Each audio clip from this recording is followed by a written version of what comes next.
Your body no longer belongs to you. It is state property of the largest fascist theocracy in the galaxy.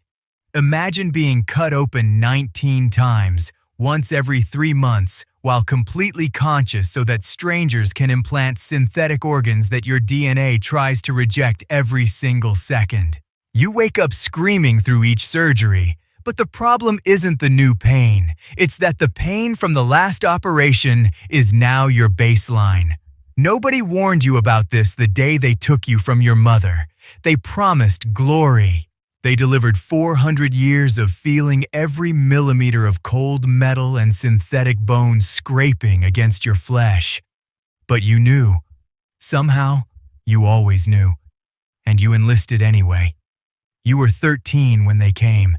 Your world, one of thousands of nameless planets at the edge of the galaxy, received visitors only once in a human lifetime. One chance. The strongest juveniles were gathered in a gray plaza under an acid rain sky. You were one of 50 selected from a population of 400,000.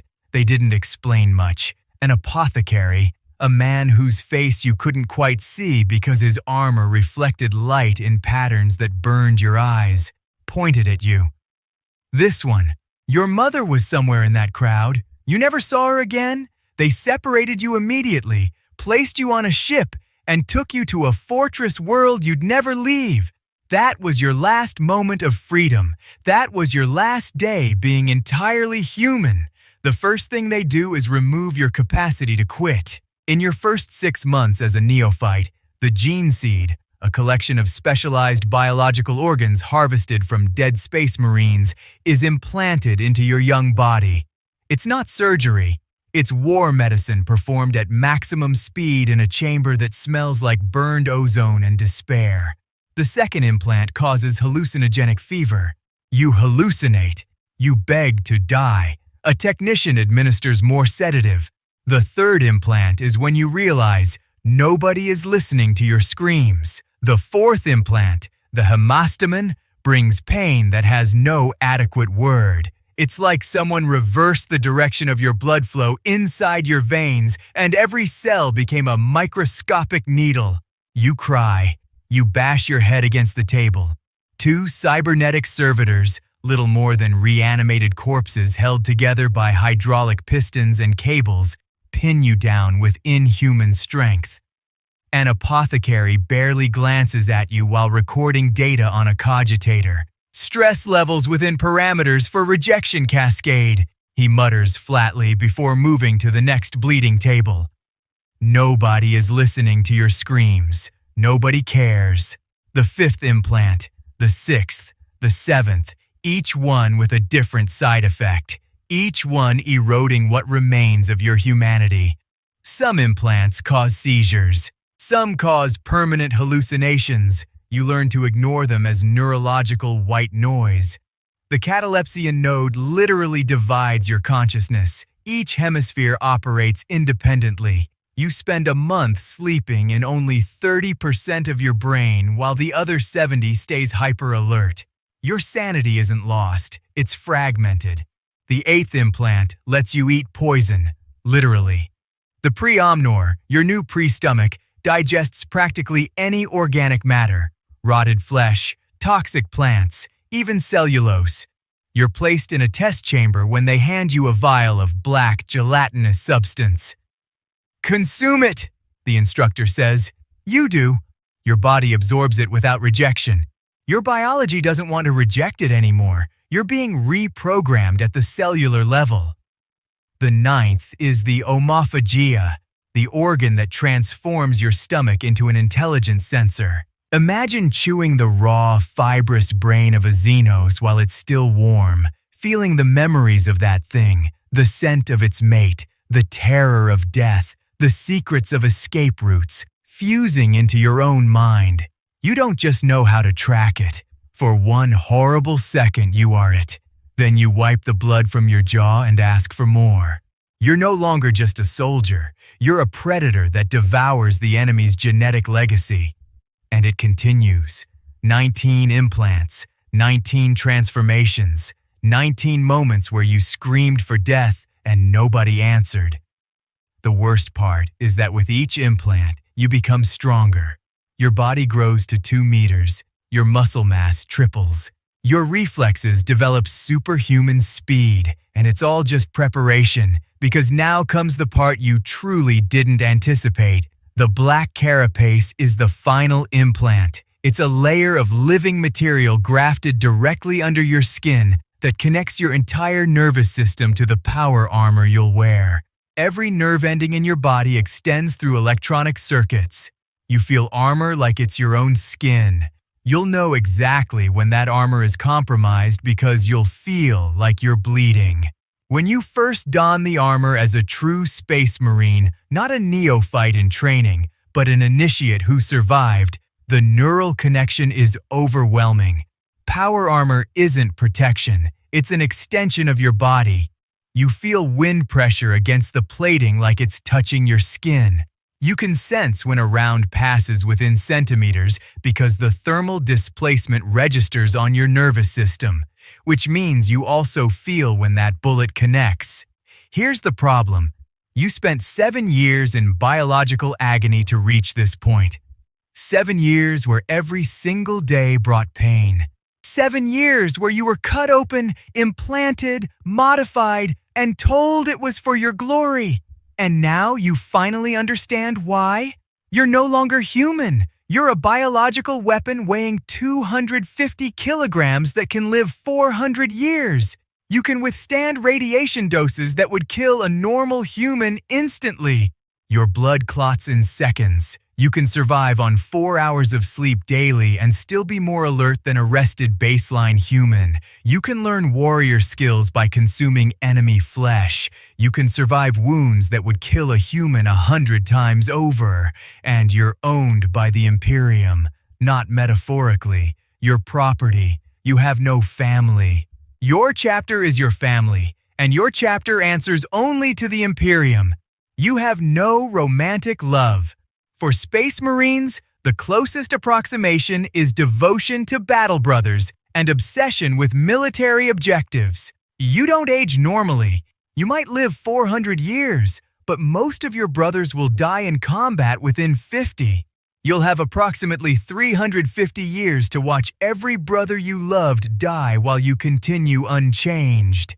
The Imperium doesn't value your life. It values the investment. You're a platinum gear in a rusted war machine. To the bureaucrats on Terra, you're just a line item in a spreadsheet of biological ammunition expenses. Here's what nobody tells you when you look up at the 10-meter-tall golden statues in the Central Plaza. You're not being invited to be a hero. You're being confiscated. The Imperium doesn't want your courage. It wants your biology to be used as fuel in the furnace of a war that was already lost 10,000 years ago. When that apothecary pointed at you at 13, you couldn't say no. You could have tried. They would have executed you right there in front of everyone to demonstrate that the Imperium doesn't tolerate insubordination. So you agreed. You walked onto that ship. You left everything behind. But here's the thing. There was also a part of you that wanted this. You were weak. On a death world with acid rain and metal-eating predators, you were a weak child who dreamed of being something. Those posters with Space Marines in gold-plated armor, those enormous heroes who could destroy cities. You saw that and thought, I want to be like that.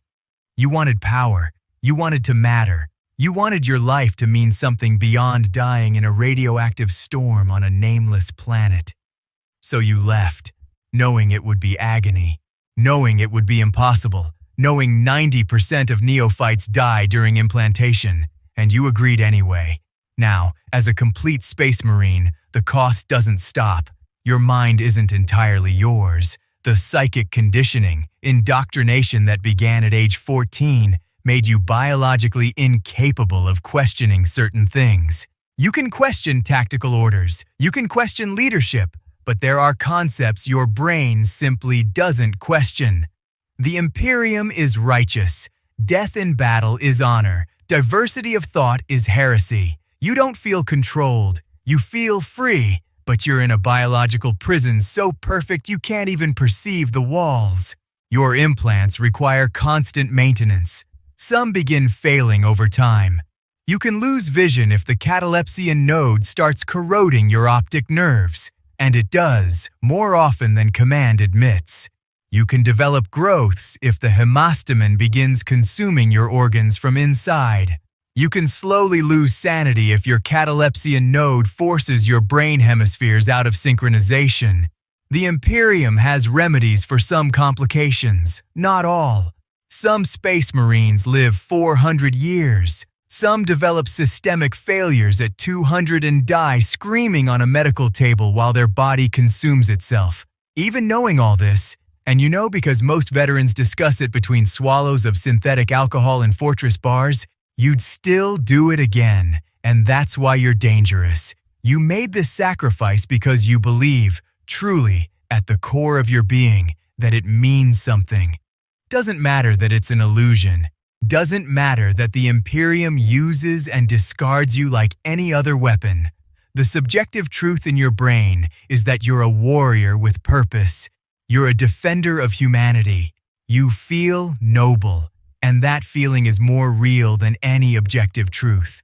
So when your chapter receives orders to garrison a mining world while the Imperium releases a biological weapon that kills 30% of the population, and this happens, by the way, more often than should be acceptable, you follow orders. Not because you're programmed. Well, yes, because you're programmed, but also because it makes sense. The Imperium needs to win. The mineral resources are critical. The 30% of civilian deaths, they were inefficient anyway, and you managed to believe it. There are 3 scenarios for the rest of your existence. First, you die in combat. Statistically, it's the most likely. You'll receive a stupid order from an officer who's never set foot in actual warfare. You'll follow it anyway. An ambush, a tactical error, radiation exposure, friendly fire. There are thousands of ways to die when you're a tool in a war that never ends. If you die young before 200 years, you'll be lucky. Second, you survive long enough for your implants to start failing catastrophically. You'll experience chronic pain. Your once divine reflexes will begin to diminish. You'll slowly lose sanity as your catalepsian node corrodes. You'll develop hallucinations. You'll forget the names of people you loved, though you won't forget their deaths. You'll be reassigned to an administrative position because you're no longer effective enough for combat. You'll spend 200 years writing reports about campaigns you no longer fully understand, and you'll be grateful for it, because it means you still have purpose. Third, and this is truly horrifying, is that you'll be wounded so catastrophically that the Imperium decides you're too valuable to die. They'll amputate you, remove your limbs, remove your organs, remove everything that remains recognizably you, and place what's left, your brain and spinal cord, still conscious, still feeling, still you, inside a metal sarcophagus called a dreadnought. A dreadnought is a 3-meter giant made of reinforced steel. It's effectively indestructible. It's effectively immortal. Bjorn the Fell-Handed, a dreadnought space marine, is over 10,000 years old. 10,000 years conscious inside a metal coffin watching his chapter born and die in succession. You'll spend the next millennia awakened only to kill, living in a fevered dream state where the metal of your shell is the only thing holding you together. You'll be a hero to your chapter, a venerated ancestor, but inside, you're just a suffocated scream in formaldehyde, a metal ghost that forgot the smell of rain or the warmth of a sun that isn't a battlefield. So here's everything in summary. Your body isn't yours. Your thoughts aren't entirely yours. You'll watch hundreds of brothers die. You'll suffer constant pain. You'll kill people who maybe didn't deserve death. You'll follow Imperium orders even when those orders destroy innocent lives. And if you're unlucky, if you're wounded and valuable, you'll spend eternity conscious inside a metal box while your mind deteriorates slowly, and you'd still do it again. Because in this grim-dark universe of infinite war and endless despair, being a space marine is the only thing that makes you feel real. It's the only thing that makes you feel like you matter. And in a galaxy where everything is dying and nothing lasts, that feeling is worth any price, even if the price is everything.